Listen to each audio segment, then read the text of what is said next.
Hello everyone and welcome to this week's Product School webinar. Thanks for joining us today. Just in case you didn't know, Product School teaches product management, coding, data analytics, digital marketing, UX design, and product leadership courses online and our 16 campuses worldwide.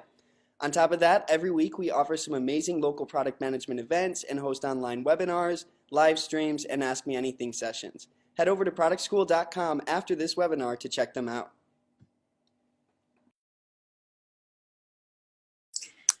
Hello, I'm Jocelyn Miller, and I'm here today to talk to you about leading as a woman in products.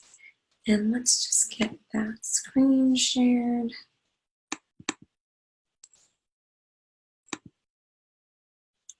So again, I'm Jocelyn Miller, and I'm here to talk to you today about leading as a woman in products.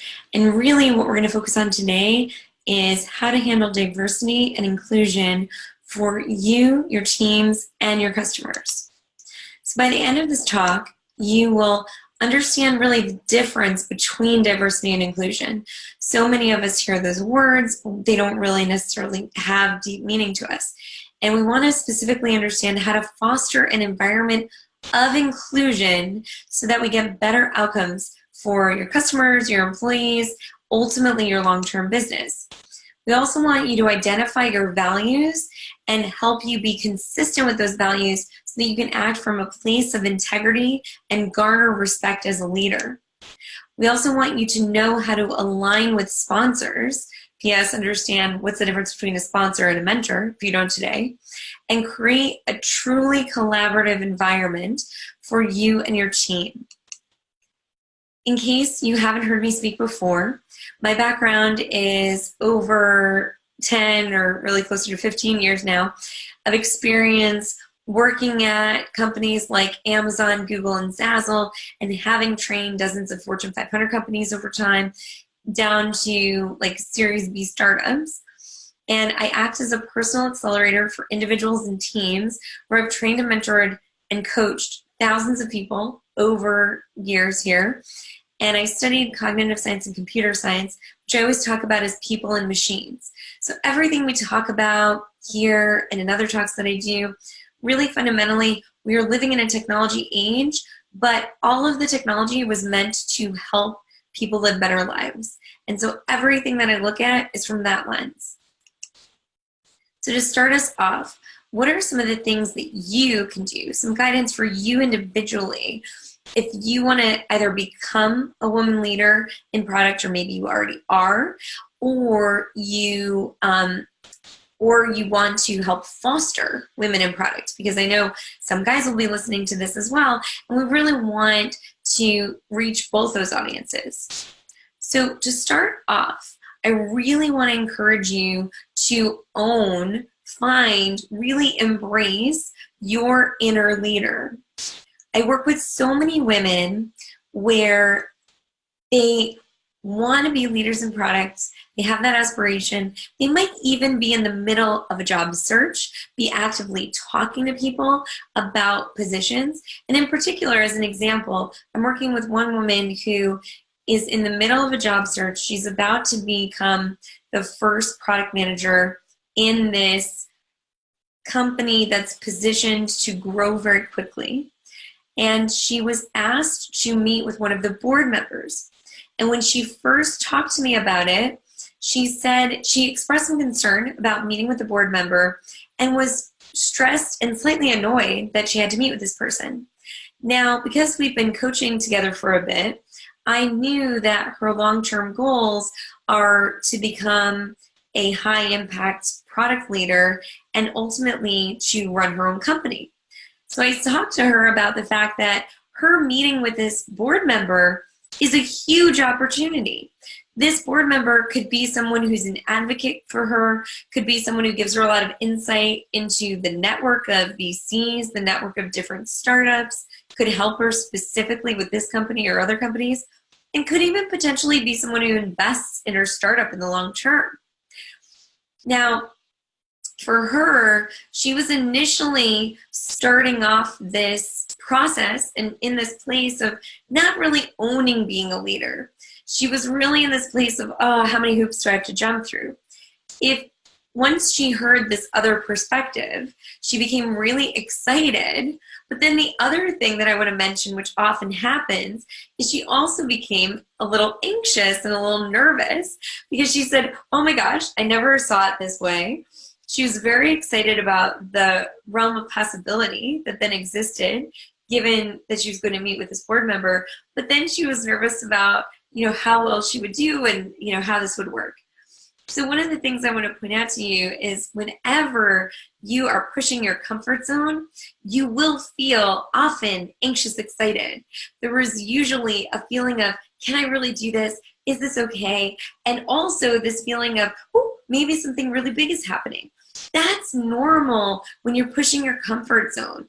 So if you're new to getting into leadership, or you're getting to the next level of leadership, maybe you've managed a small team and now you're going to manage a larger team, it's totally normal that you would have these questions going through your head, but you really want to embrace that person who you have inside, that you brought to different situations.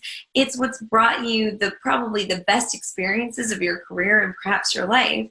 And in particular, in a situation like the one with this woman, both what I recommended to her and what I've done with many other clients is when you're meeting with someone who's at that next level, or really almost any level, you want to get really empathetic with them. You want to understand where they're coming from. So ask the questions of, what do they value? What are they looking for? What are the things they care about?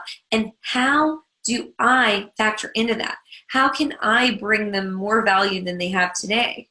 There was another example of someone who had met with a super high up venture capitalist who, I think in this position, they were trying to get them as an advisor in the company. And that particular person, they were very old school, old New York. They had a lot of contacts in finance. They'd worked with a certain kind of company for many years. And in that case, the pitch was nothing about the product. It was nothing about anything to do with the business or the ROI, the P&L, even though this guy had seen, probably thousands of P&Ls over time. But instead, the pitch from this founder was, hey, look, we're a company by millennials, for millennials. We know the heartbeat of what's going on. You are not spending a lot of time with that part of the market, and I think it would benefit you to really better understand this group, both for like this company as well as all your other investments and all the other things you're working on. And that led to this person actually joining that team. So partly why I bring that up is because I want you to really understand that being empathetic, that's going to get you to connect. The other thing when it comes to inner leader, and the takeaway I really want you to have here, is I want you to push forward, take those leaps, take the meeting that you're afraid of, meet with that super executive person, that venture capitalist, that board member, whoever it is, better understand who they are, where they're coming from, and connect with them on that. Know what you're bringing, know what they want, or at least listen when you're meeting with them. Listen to what are they saying to you so that you can connect and really take that leap. Because absolutely everyone who's gone to a high level has taken a leap of some kind. And especially for those of you who are women, one of the reasons I especially want to emphasize this is because there's tons of stats that say men apply for jobs that they're 50 to 60% qualified for. Women wait till they're 80 to 100% qualified. This is ridiculous. I mean, you cannot expand if you're applying to jobs that you've already done. That doesn't make any sense. If you want to grow as an individual and you want to have a long term with this next gig, you need to be taking on things that you haven't done before. So I really want you to step out, take that leap, really embrace your inner leader. It's gotten you this far and is going to get you through this next hurdle as you push through your comfort zone. Next up, become a sponsor. And really this is get and become a sponsor. So what is a sponsor and what is that versus say a mentor? So many of you may have mentors. They're great. I definitely encourage them and I have a whole set of talks and things around that topic. But for our purposes, I want you to understand a sponsor is someone who opens doors, who is an advocate for you, who's paving the way, connecting you to where you need to go. Versus a mentor, usually they're giving you advice, they're kind of guiding you, but they're not necessarily in it with you. They're not necessarily saying, oh, let me introduce you to this person, let me connect you with that one, let me advocate for you as you apply for a promotion. So what you want to do here is you want to work with people who are actually sponsoring you and your growth. For example, I have a client who has a very senior partner in her firm who's very interested in her personal development. They have a relationship that started from when she was first getting recruited. They meet regularly, and he very clearly states again and again things around how he wants her to really succeed. He's very involved in understanding what's going on in her projects, how her career is developing. He's even shifted her from one project to another to help expose her to other kinds of opportunities, higher level opportunities. So he's really personally invested in seeing her make a difference at this company. And now, meanwhile, so that's her getting a sponsor in that case and working with that sponsor, really connecting with that sponsor. Meanwhile, she has also recently taken on doing a lot of work for advocacy, in particular around women. And she's working on one of this firm's recruiting practices and has done a lot to push for having more women, at least in the pipeline, and done things like conducted double-blind recruiting where you don't see the gender, when you're reviewing resumes and things like this. And so she's really become an advocate there and a sponsor of people who are newly coming into the company. So really, the idea around this is to get a sponsor and to have a sponsor, to both walk that walk and utilize that as part of your career. So I want to push you all individually and say, who can you sponsor? Who is someone who is really awesome? Because I first off want to say the idea here is not just to promote diversity for diversity's sake. The supposition is you're going to promote and advocate for people who are awesome, and you are going to continue to be awesome and grow in your awesomeness, right? You're going to grow in experience. You're going to grow in knowledge. So the idea here is, given that someone is really qualified and really great, but underrepresented, who can you help? Who can you sponsor who's in that category? And similarly, who can sponsor you? Who is someone who you think you would really connect with, who's influential, who would be interested in sponsoring you as well? Next up for you, live your values. There's a huge need, and you've probably all experienced, where you've had some leader or some individual where you feel like they say one thing, they do another, and there's nothing that will degrade respect more quickly than that kind of perceived hypocrisy. And so we really want you to look at, what are my values, and am I living them? Am I accommodating my team with them? So for example, a lot of teams will say, we're all about work-life, whether you want to call it balance, integration, harmony, whatever you want to call it. But they will say, yes, this is what we're into, or we're family friendly, things like this.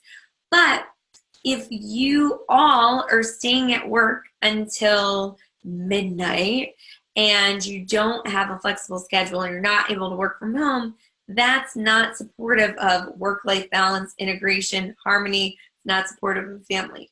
There was one example of a leader who I worked with who he had a 2-hour commute either way, both ways, to get in and out of work. And he really, and he also had a very small child at home. So this was a very challenging situation.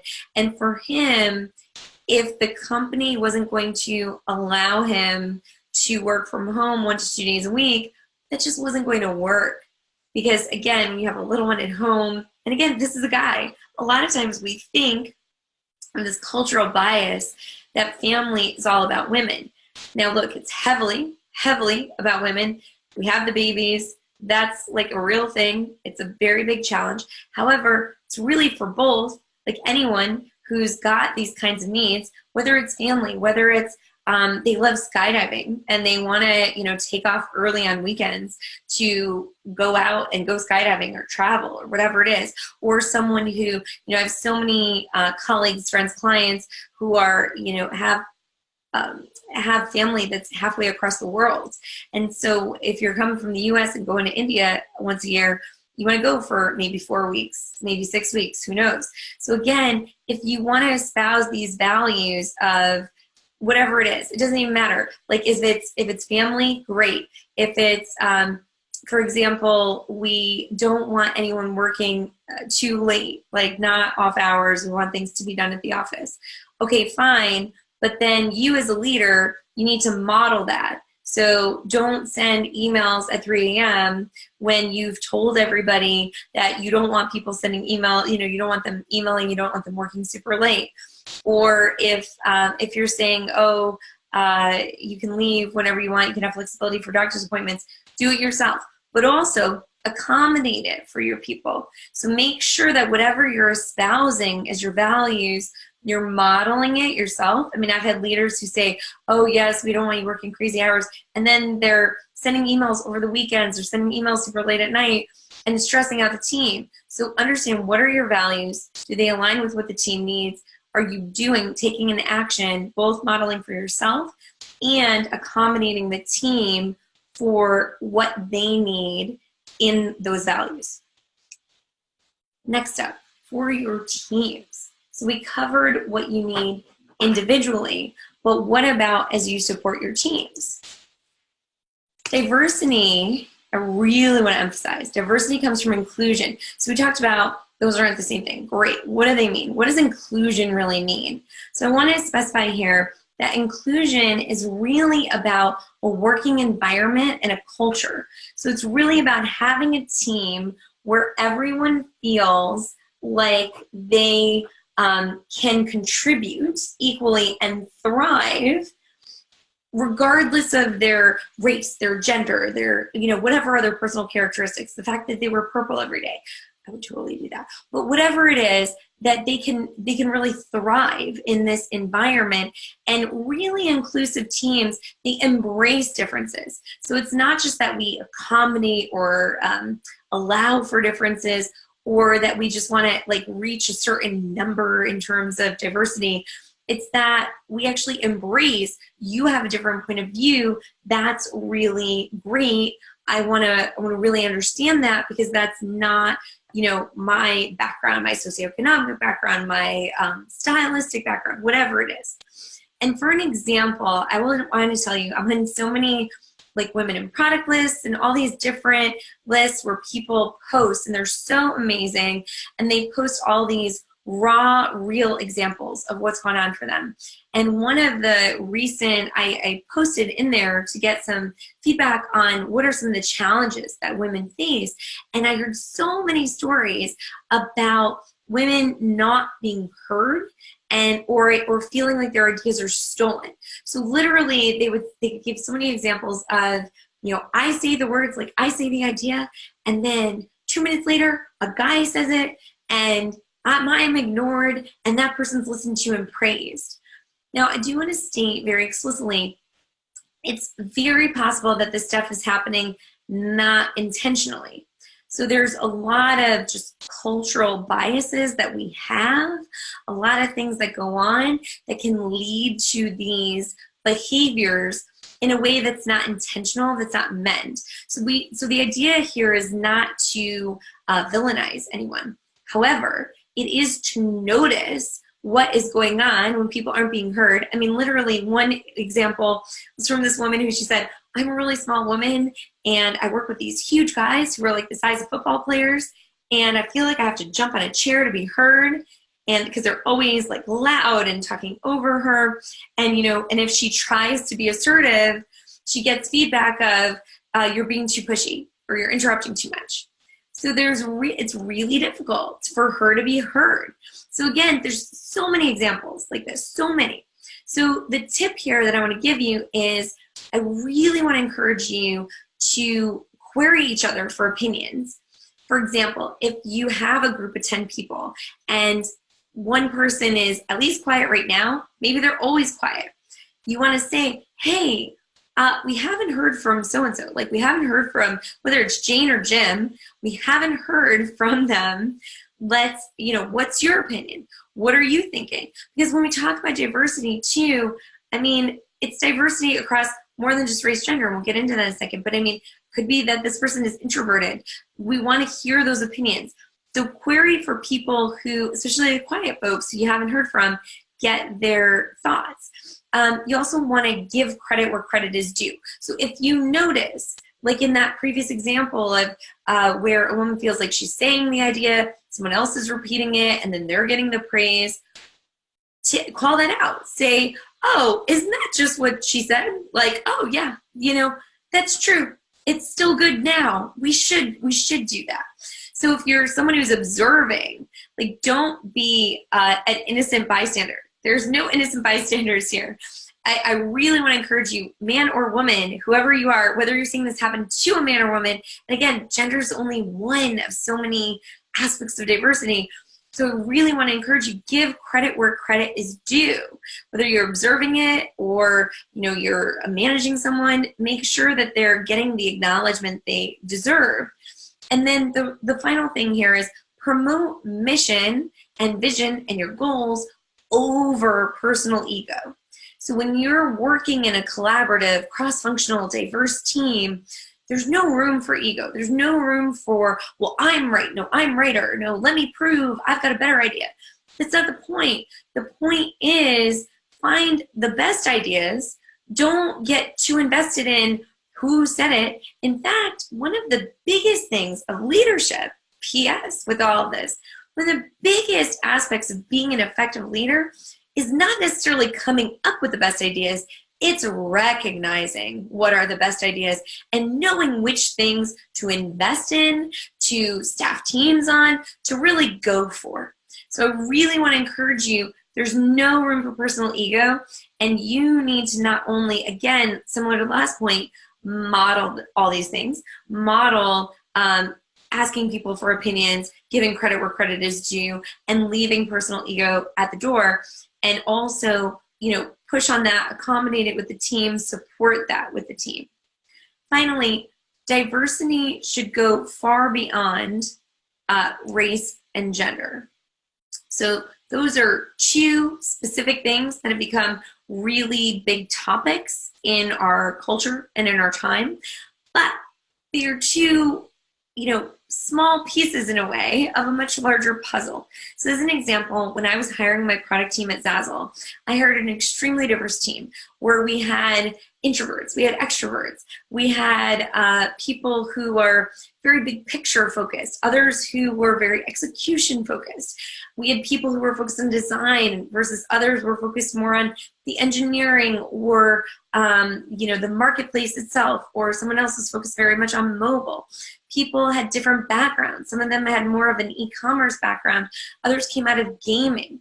So with all of this, the idea with this team and creating this team was that everyone came with, yes, the basic, product management capabilities, but also they came with their own unique strengths. And the team as a whole was stronger because of the fact that they were not cookie cutter. They were not all the same product manager, just, from the same school, with the same major, with the same experience. No, they were all diverse. And that is really big, especially, I will tell you, especially in places like Silicon Valley, where if you want to work on a mass market product that, is focused on saving people money, well, if everyone comes from the most elite schools and is making well into the six figures, it's like you don't even know the price of milk. You don't even know what are the struggles that people are, regular people are having with money. So again, if you're driving a Tesla, you're probably not connected to the average man. You want your team to really be diverse so that you can get all these different perspectives. What about if somebody comes and they grew up in the South and somebody else grew up in the North and whatever? You want all these different perspectives on your team. So I really want to encourage you to look at all these elements of diversity and understand how diverse is your team today? Is there, is there a gap? Is there, we're all super analytical and no one understands how to connect with the emotions of customers. Whatever it is, just look for that.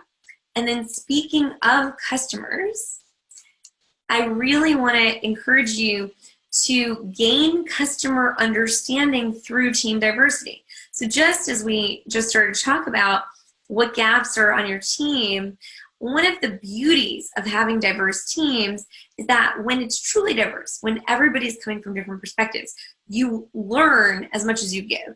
So every person comes with, again, a different background, a different perspective. For example, one of the things that's really interesting at a company like Google, for example, is that almost every product is translated into 40 plus languages. Now, language is just one component of a product. If you change the language, yes, at least these people can read it, but all the cultures are totally different and the ways different industries work is very different.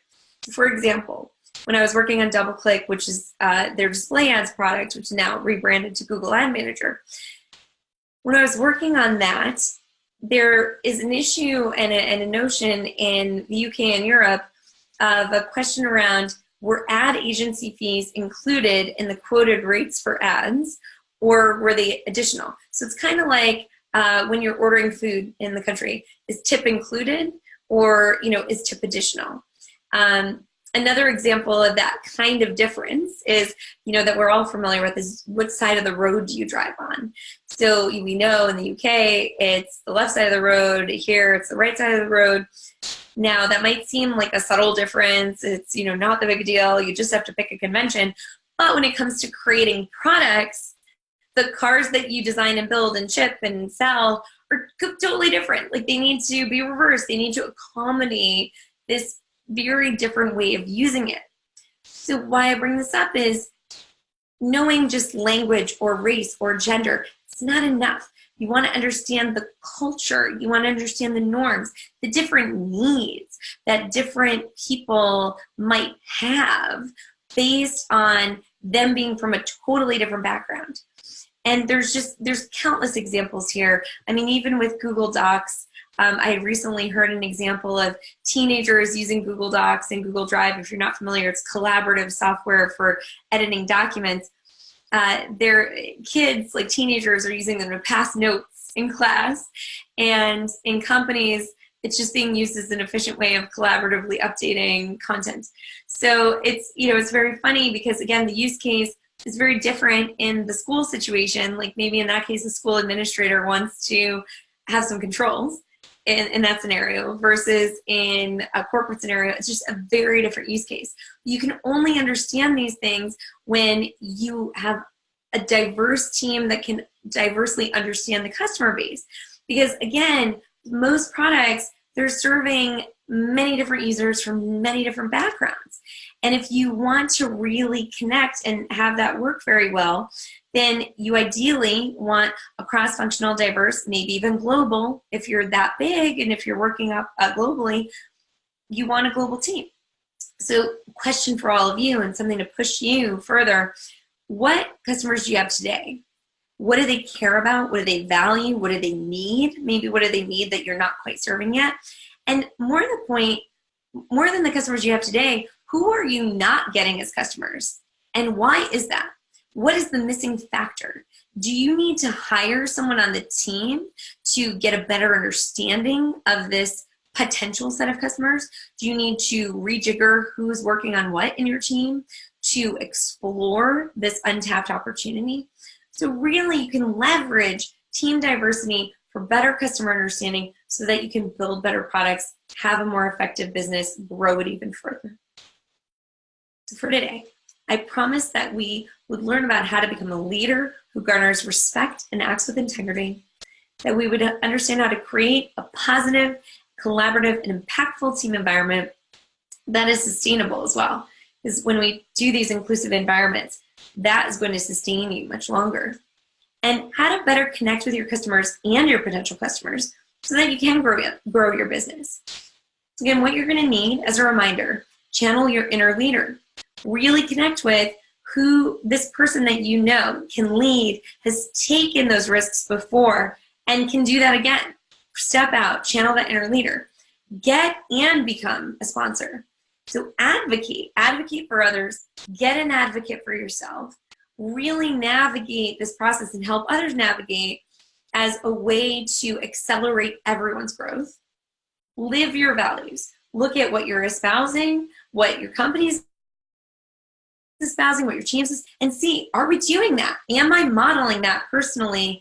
And am I accommodating or encouraging that with my team? Create an inclusive culture where you're actually not just allowing for diversity, not just aiming for it, but really creating a culture that embraces differences. And then gain diverse customers through a diverse team. When you have a team that understands more people, more of their needs, has really seen more things, has more perspectives, you will get better outcomes, you'll be more innovative, you'll be able to work more quickly. And if you take these steps, you'll be able to create these high impact, high growth products that you desire.